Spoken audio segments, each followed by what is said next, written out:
Olá, pessoal, bom dia. Tudo bom com vocês? Eu sou a Cris Pereira e hoje, na aula 77, gente, nós daremos continuidade às nossas atividades de revisão para a A9 que foram iniciadas aí na aula passada.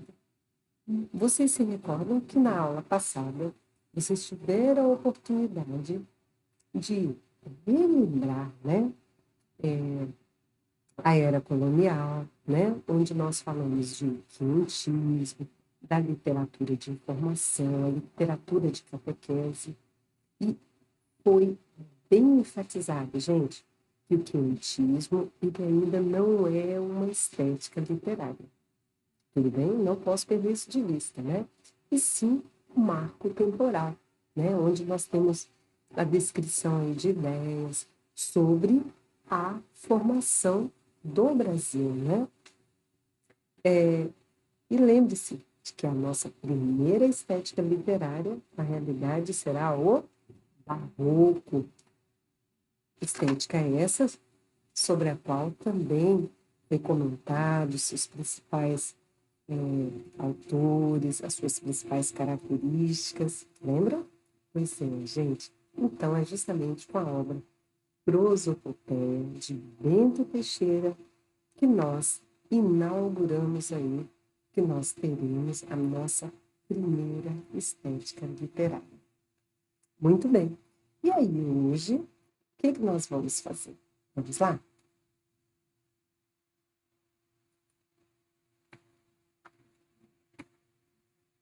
Hoje, nessa aula, nós iremos rever o contexto histórico do arcadismo, iremos relembrar as características do arcadismo, que também é chamado de neoclassicismo, lembra? Vamos recordar os principais autores árcades e faremos atividades sobre essa escola literária. Temos aqui uma cena pastoral, um quadro com uma cena pastoral, produzida justamente nessa época do arcadismo. Como referências, nós temos 3 livros que nós constantemente utilizamos, né?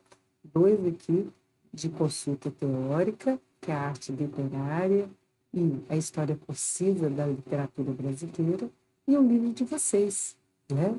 Literatura brasileira, que tem o assunto de arcadismo a partir do capítulo 8. E coloquei aqui também alguns sites para que depois vocês possam visitá-lo. Muito bem. Quando nós falamos de arcadismo, é necessário que nós nos lembremos, pessoal, da origem desse nome. De onde veio? Veio justamente da palavra Arcádia, que é uma região lá do Peloponeso, que fica lá na Grécia, que é considerada a região da morada de deuses, né? E lá habitavam pastores que, além do pastoreiro, se dedicavam também à poesia. Além disso, quando eu falo em Arcádia, eu preciso lembrar das Arcádias portuguesas, né? Que foram grupos de poetas que queriam redescobrir o equilíbrio e a sabedoria da antiguidade greco-latina, também chamada de clássica, daí então o nome neoclassicismo. Vamos entender um pouco do contexto histórico dessa época do arcadismo? Estamos em pleno século XVIII. O que ocorreu nessa época? O iluminismo.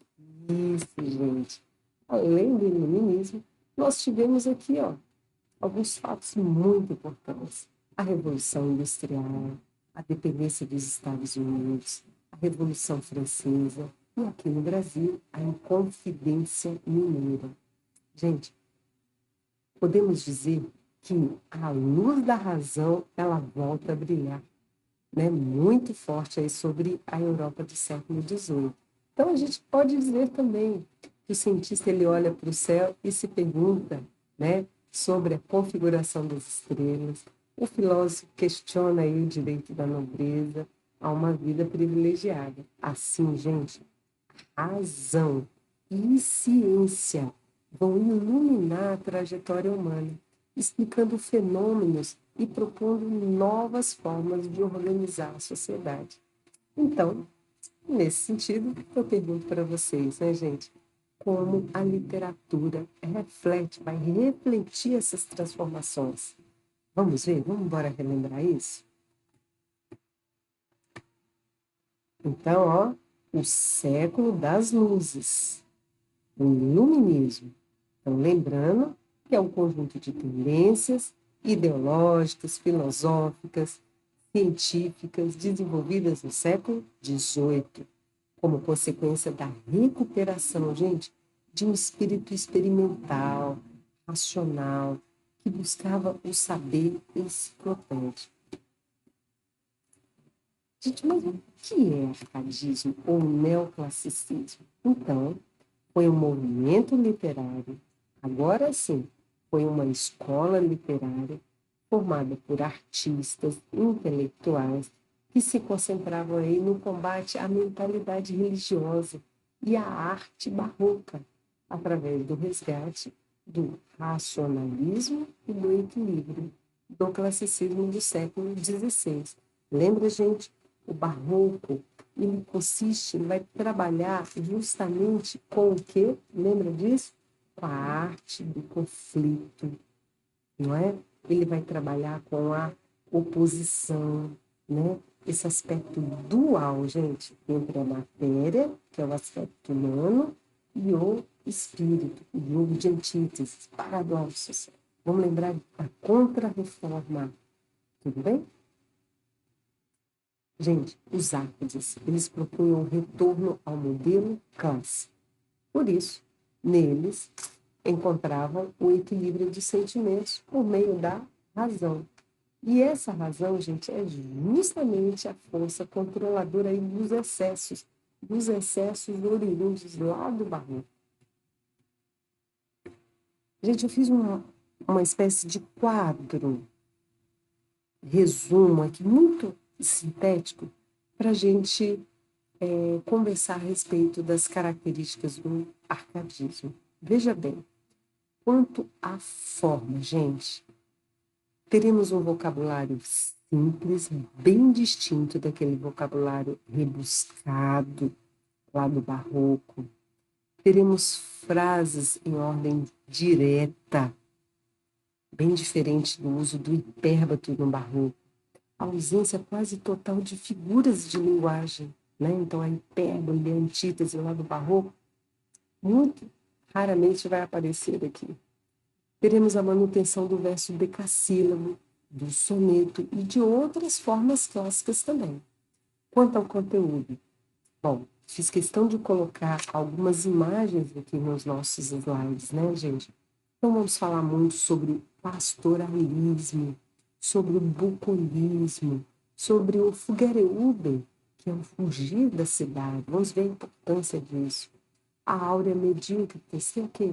A importância da vida simples, sobre os elementos da cultura greco-latina, os deuses pagãos, o convencionalismo amoroso, né, gente? Os pseudônios. Lembra do Calceste e Saturno? Vamos relembrar. Vamos falar da idealização amorosa, Amarília de Disseu, do racionalismo, das ideias iluministas e do carpe diem, que é o viver o presente. Alguém vai dizer, professora, mas o carpe diem não aparece também lá no barroco? Sim, vamos ver de uma forma diferenciada, sim? Gente, vamos nos ater um pouco mais aqui ao bucolismo, gente? Então, o bucolismo, algumas das características do arcadismo, gente, foram inspiradas aí pelo preceito do poeta latino Horácio. O fugereube, gente, que é o fugir da cidade, né? Os Árcades, eles acreditavam que somente em contato com a natureza, gente, o homem poderia alcançar o equilíbrio, a sabedoria e a espiritualidade, ok? Não posso esquecer, gente, em seus poemas, os Árcades apresentavam temas ligados a cenários de vida no campo, sempre, gente. No entanto, Os poetas, gente, eles continuavam morando lá nas cidades, mas eles usavam a natureza como moldura aí para os seus poemas, tá? Olha lá. O Carpe Diem aqui, gente, é bem diferente do barroco. Lá no barroco, né, eles pensavam o seguinte: vamos aproveitar a vida porque a vida é muito curta, ela é breve, ou seja, havia-se uma referência à efemeridade, né? Já no arcaísmo, gente, o pastor ele chama a amada dele para que juntos eles aproveitem o dia e os momentos, né? Tudo bem? Olha lá, pessoal. Bom, precisamos lembrar, gente, que aqui no Brasil, estava acontecendo aqui no Brasil, Confidência Mineira, é, nós tínhamos aí uma revolta contra os pesados tributos que estavam sendo cobrados por Portugal, né? Gente, e por que isso tudo estava acontecendo? Olha só, em Minas Gerais descobriram ouro, tá? E o centro econômico ele vai migrar, ele vai sair do Nordeste para o Sudeste. E aí destaca-se, nessa época, Vila Rica. Onde fica Vila Rica? Ouro Preto. E era o polo irradiador de ideias, né, gente? Ouro Preto, Minas Gerais, tá? Bom, e funda-se lá, gente, a chamada Escola Mineira, né? Com poetas influenciados aí pelo iluminismo e comprometidos com o pensamento mais avançado do século XVIII. Olha aí alguns aspectos da Inconfidência Mineira nesse quadro. Gente, bom, assim como eu falei que a obra inaugural do Barroco era a obra Prosopopeia de Bento Teixeira, aqui também no arcadismo ou neoclassicismo teremos uma obra inaugural. E qual será? Né? Será a obra Poéticas, Obras Poéticas de Cláudio Manuel da Costa. Gente, que foi, né, publicada em 1678. E vocês vão observar, gente, que essa ideia do neoclassicismo, o classicismo, gente, vai até 1836, com a publicação da obra, gente, Suspiros Poéticos e Saudades, de Gonçalves de Magalhães. Mas essa obra já é da estética romântica, que vocês conhecerão ano que vem, ok? Bom, quando eu falo de autores brasileiros, gente, eu tenho 5 autores brasileiros, tá? E esses autores, eles escreveram obras líricas e obras épicas. Tivemos também um deles que se destacou com obras satíricas. Isso mesmo. Então, nós teremos aqui como poetas líricos Cláudio Manuel da Costa, Tomás Antônio Gonzaga, Silva Varenga. Cada um deles, gente, tinha um pseudônimo e cada um deles também tinha sua musa inspiradora, tá? Faz parte da poesia épica Basílio da Gama e Santa Rita Durão. Vamos ver alguns aspectos importantes? Lembrando, gente, que nós estamos revisando, né? Olha lá. Gente, não posso esquecer. O neoclassicismo foi um movimento, gente, essencialmente poético. Não havia prosa aqui, tá? Por enquanto. Gente, a poesia lírica eram poesias descritivas e elogiosas lá da vida rural. A poesia satírica, gente, ela vai denunciar os desmandos administrativos lá da capitania de Minas. E a poesia épica, gente, ela está relacionada com ações heróicas, né? Feitos heróicos, feitos grandiosos. E ela vai inovar com a utilização de temas de nossa história colonial. Gente, o arcadismo brasileiro ele foi o primeiro movimento literário a colocar o índio como personagem importante. E essa presença do índio, gente, que forte aí por natureza, na poesia, vai refletir o ideal do bom selvagem e vai dar ao arcadismo brasileiro um tom diferente do europeu. Mais tarde vocês vão observar que o índio no romantismo, ele vai ser tido como o nosso herói, né? Principalmente na primeira fase romântica. Bom, os nossos principais autores. Gente, eu terei Cláudio Manuel da Costa. Seu pseudônimo Arcade, gente, era Clauceste Saturno. Sua obra lírica era bastante influenciada pelo classicismo português, embora ela tenha traços aí do barroco ainda, tá, gente? Quais eram os temas, né? O sentimento amoroso e a natureza. E ele foi o autor da obra inaugural, tá, gente? Não posso esquecer que é a obra inicial do arcadismo, que se chama Obras Poéticas, em 1768. Bom, agora sim, nós teremos Tomás Antônio Gonzaga, que será o autor da obra lírica Marília de Disseu. Gente, quem era Marília? Marília de Disseu, gente, era Maria Joaquina Doroteia de Seixas, a Marília dos poemas, né, gente? Que era noiva do Tomás Antônio Gonzaga, tá? E também foi uma mulher que participou da Inconfidência Mineira. Olha só aqui um fragmento de um poema que nós já trabalhamos em sala, né? É bom, minha Marília, é bom ser dono de um rebanho que cubra monte e praia. Porém, gentil pastora, o teu agrado vale mais que um rebanho e mais que um trono, graças, Marília Bela, graças à minha estrela.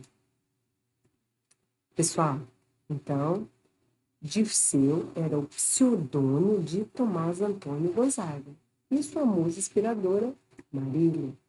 Gente, ele tem duas obras que são, assim, importantíssimas, tá? Marília de Disseu e Cartas Chilenas. Lembrando que Cartas Chilenas não é uma obra lírica, é uma obra satírica. Gente, Tomás Antônio Gonzaga, ele foi preso, degredado para Moçambique por participar da Inconfidência Mineira. Uma outra obra, né, dele, conforme eu já falei, é Cartas Chilenas. Só para vocês relembrarem um pouquinho, gente, Cartas Chilenas é um conjunto de 13 poemas, né, 13 cartas que circularam anonimamente em Vila Rica, no período de 1787 a 1788, ou seja, um ano, né, gente? E seus versos assumem um tom satírico, ou seja, o autor, gente, ele vai satirizar o governador de Minas Gerais, que era o Luiz da Cunha Menezes, né? Muito embora as cartas fossem anônimas, mas posteriormente atribuiu-se aí, né, a autoria a Tomás Antônio Gonzaga, né? Quem assina as cartas é um certo Cristino, que escreve ao amigo Doroteu, né, gente? Olha lá. Gente, então aqui, rapidamente, né? O conteúdo das cartas aborda a tirania, o abuso do poder do governador, poetizando, né, gente, o nepotismo, a violência, o ato de corrupção, a falta de conhecimento dos cidadãos, né, e diversos, assim, erros administrativos, jurídicos e morais do governador, tá? E a história da obra trata do envio de cartas, são poemas escritos em versos decassílabos brancos, escritas por Critilo, com destino a seu amigo Doroteu. Gente, não menos importante é esse autor, o Silva Alvarenga, né?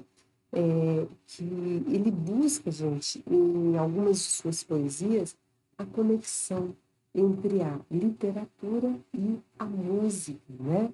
Então, ele destaca a flora, a fauna, né, também. Ele fala do beija-flor, da onça, da pomba, dos cajueiros, né?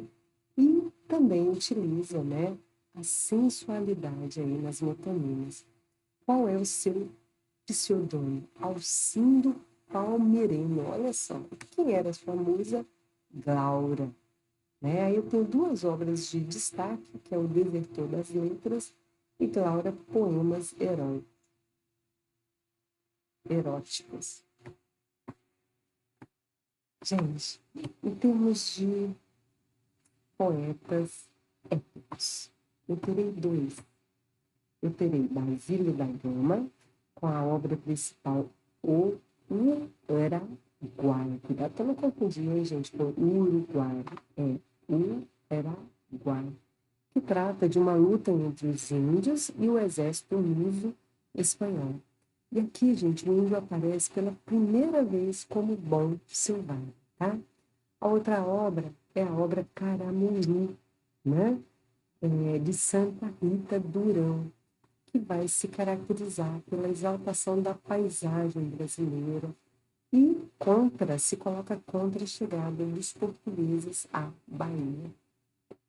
Gente, os personagens principais, né? Nós temos aí o português Diogo Alves Corrêa, que é o Caramuru, né? E as ilhas Paraguaçu e Moema. Gente, na obra O Uruguai, né? O elemento temático muito importante é a exaltação da figura do índio, né? Aqui, gente, neste poema, não se enfatiza a guerra em si, nem as ações dos vencedores, nem os vilões, né? Mas vai ganhar destaque a descrição física, a moral do índio, o choque de culturas e a paisagem nacional. Além disso, o autor cria assim, passagens de forte lirismo, né? Como o episódio da morte de Lindóia. Pessoal, rapidamente falando, podemos comentar sobre a obra Caramuru. Então, o poema Caramuru, Santa Rita Durão, ele vai contar as aventuras do descobrimento e da conquista da Bahia pelo Diogo, que é um português, né, Diogo Álvares Corrêa, após um naufrágio aí no litoral nordestino, né? Ele é considerado uma exaltação da terra brasileira. O índio é visto aí como um bom selvagem. A narrativa é voltada, gente, a aproximar o índio de sua civilidade e não apenas de catequizá-lo, como acontecia com a literatura de catequese, né? E a personagem Diogo, gente, vai se apaixonar por uma indígena chamada Paraguaçu, com quem vai se casar.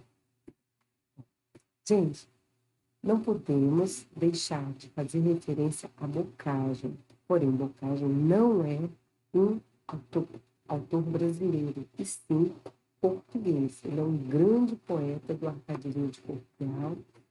Ele deu muita fama como poeta satírico, né? Mas também ele escreveu obras líricas, tá? E, além disso, essas obras líricas, né, são obras presas aos valores aí do arcaísmo, os pastores, as cenas naturais, né? E a obra satírica, voltada principalmente contra o absolutismo político e religioso. Tem uma poesia diferente aqui que ele escreveu também, a encomiástica, que é destinada à bajulação, né, gente? E a poesia erótica, foi muito censurada na época, tá? Gente, vamos para os exercícios? Olha só, coloquei aqui alguns aspectos importantes que nós não podemos esquecer quando nós falamos de arcadismo, tá? As obras, Caramuru, Marília de Ticino, A Inconfidência Mineira e Ouro Preto. Você já foi lá?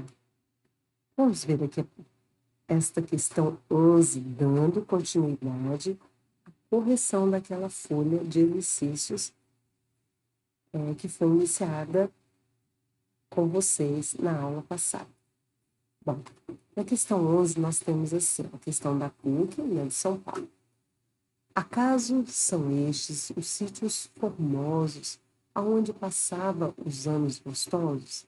São estes os prados aonde brincava enquanto pastava o manso rebanho que ao seu me deixou? Gente, esses versos são de Tomás Antônio Gonzaga e eles constituem uma expressão de um momento estético em que o poeta, olha só, buscava expressão para o sentimento religioso associado à natureza, revestindo frequentemente o poema de tom solene da meditação? Gente, não. Arcadismo e religiosidade, não. Tentava exprimir a insatisfação do mundo contemporâneo, dava grande ênfase à vida sentimental, tornando o coração a medida mais exata de sua experiência. Também não, gente. Aqui não é dado ênfase a essa vida sentimental, né? Buscava a naturalidade, o que havia de mais simples, mais natural, que a vida dos pastores e a contemplação direta da natureza, né, gente? Lembra? Quando eu falo, então, de arcadismo, eu preciso lembrar de quê? De linguagem simples, de lirismo, de culto à natureza, do pastoralismo, do bucolismo, né? Tenta predileção pelo soneto, exercitando a precisão descritiva dissertativa. Gente, aqui eu não tenho aspectos nem dissertativos, nem esse jogo intelectual, a chave de ouro, nada disso. Acentuava a busca da elegância e do requinte formal, perdendo-se na minúcia descritiva dos objetos raros, vasos, taças, lá. Gente, quem vai fazer isso é uma estética que vocês conheceram lá no segundo ano, o parnasianismo. Na questão 12, gente, nós temos assim, ó, o momento ideológico na literatura dos 700 traduz a crítica da burguesia culta aos abusos da nobreza e do clero. Perfeito, estamos falando de quê? Arcadismo, setecentismo, né? Neoclassicismo. O momento poético na literatura dos 700 nasce de um encontro, embora ainda amaneirado com a natureza e os afetos comuns do homem, gente. Olha só, quando eu falo de amaneirado, eu estou ligada a coisas ligadas ao rebuscado, algo já estudado, né? Façamos sim, façamos, doce amada, os nossos breves dias mais ditosos. Gente, a característica que está presente nesses versos é o carpe diem, no sentido de que gozar a vida juntos, aproveitar a vida, o momento presente. Não porque ela é efêmera. Aqui no arcadismo eu não falo de efemeridade, né? Então, gente, todas as proposições estão corretas. Na questão 13, gente, temos assim, assinale a alternativa correta quanto a autores e obras neoclássicas ou arcádicas, tá? Vila Rica, 1839, é um poema épico que trata da descoberta do ouro em Minas Gerais e a fundação de Vila Rica, Cláudio Manuel da Costa. Gente, certinho, Vila Rica, Ouro Preto, Minas, certinho. Minha bela Marília, tudo passa, a sorte desse mundo é mal segura. Se vem depois dos males a ventura, vem depois dos prazeres a desgraça. Gente, é um fragmento de Marília de Disseu, cujo autor é Tomás Antônio Gonzaga. Frei Santa Rita Durão, gente, a exemplo de Os Lusíadas de Camões, compõe Caramuru, em 10 cantos, em 8ª rima, observando as unidades tradicionais. Ou seja, nessa obra, gente, eu até comentei em sala, e nas outras aulas também, tem proposição, tem invocação, tem dedicatória, tem narrativa e tem epílogo. Certinho. O Uruguai é um poema épico de quem? Basílio da Gama, que rompe com o modelo camoniano, pois está dividido em 5 cantos com estrofação livre e versos brancos, não é? Ou seja, sem rima. Certo, gente? Muito cuidado, tá? Com essas duas obras e lembre-se desse detalhe. Gente, pode-se afirmar que essas duas obras, ó, Marília de Disseu e as Cartas Chilenas, gente, eu enfatizei bastante isso aqui hoje, hein? São, respectivamente, altas expressões do lirismo amoroso, sim, Marília de Disseu, e da sátira política do século XVIII. Certinho, gente. Por que os outros estão errados? São exemplos da poesia biográfica, da literatura epistolar. Gente, não estamos falando de epístolas aqui, não. Nada de biografia. E nem se trata do século XVII. São exemplos do lirismo amoroso, da poesia de combate. Gente, poesia de combate. Isso aqui nós só vamos encontrar lá em Moçambique, tá? Não tem no Brasil, não. Sobretudo pelos poetas românticos da chamada terceira geração. Terceira geração tem poesia social. Altas expressões do lirismo e da sátira da nossa poesia barroca. Não tem isso na poesia barroca. Expressões menores da prosa e da poesia do nosso arcadismo, cultivadas no interior das academias, nada de poesias menores, são altas expressões. Por último, gente, sobre o arcadismo brasileiro, só não podemos afirmar que tem fontes nos antigos autores gregos e latinos, dos quais imita os motivos e as formas. Gente, isso está certo. Fonte nos autores gregos e latinos.